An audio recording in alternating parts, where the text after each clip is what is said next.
बहुउद्देशीय प्राथमिक कृषि साख सहकारी संस्था औजर में वार्षिक साधारण सभा कृषि मंडी प्रांगण में आयोजन किया गया। इस सभा में किसानों ने समस्याएं बताई। संस्था प्रबंधक दीपक यादव ने 2023-24 के वार्षिक परियोजना प्रतिवेदनों की जानकारी दी। वर्तमान वित्तीय वर्ष के लिए अनुमानित बजट स्वीकृति के लिए रखा गया। आपको बता दें, कार्यक्रम में प्रशासक श्री सरसाट ने किसान हितैषी योजनाओं की जानकारी किसानों को दी। सभा में उपस्थित किसानों ने संस्था में चल रही गतिविधियों के विषय में पूछताछ की और नए ब्रांड के खाद को लेकर किसानों ने गुस्सा जाहिर किया। पूर्व में दिए गए ब्रांड का खाद देने की बात कही। सर, क्या कार्यक्रम रखा गया है? ये आज बहुउद्देशीय प्राथमिक कृषि साख संस्था गुजर की वार्षिक आम सभा का आयोजन किया गया, जो वर्ष में एक बार आयोजित की जाती है, जिसमें सभी अंशधारी सदस्य शामिल होते हैं। इसी उपलक्ष्य में यह सभा रखी। अच्छा, किसानों ने कुछ मांग रखी क्या आपके समक्ष?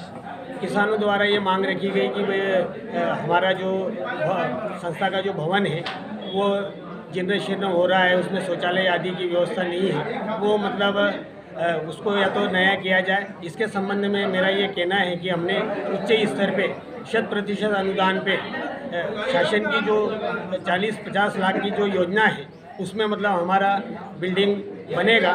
ये हमने प्रस्ताव भेजा है, वो जैसे मंजूर होके आता है तो हमारा खाद गोदाम होगा नीचे, वो दूसरी मंजिल पे ऑफिस होगा। ये इसकी प्रक्रिया चल रही है। खाद संबंधी भी कुछ मांग रखी किसानों ने? खाद संबंधी मांग ये रखी गई है कि किसानों को समय पे खाद उपलब्ध कराया जाए। वैसे तो हमारी संस्था सभी किसान भाइयों को समय पे खाद उपलब्ध कराती रही है। मेरा किसान भाइयों से अनुरोध है कि आपको बिना ब्याज का जब मतलब पैसा ऋण स्वरूप दिया जाता है तो आप अपना खाद एडवांस में उठा लें।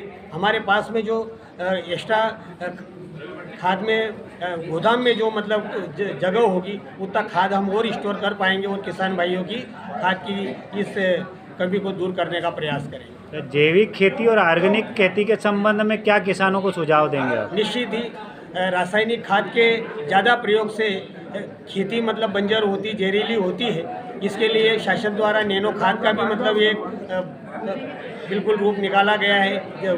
नैनो खाद का उपयोग कर सकते हैं। जैविक खाद के उपयोग से भी हमारी गोबर खाद के उपयोग से भी किसान भाइयों की ज़मीन मतलब उसकी उत्पादक क्षमता बढ़ेगी और ज़मीन मतलब बंजर होने से बचेगी। बड़वानी से हर्षद सोनी की रिपोर्ट।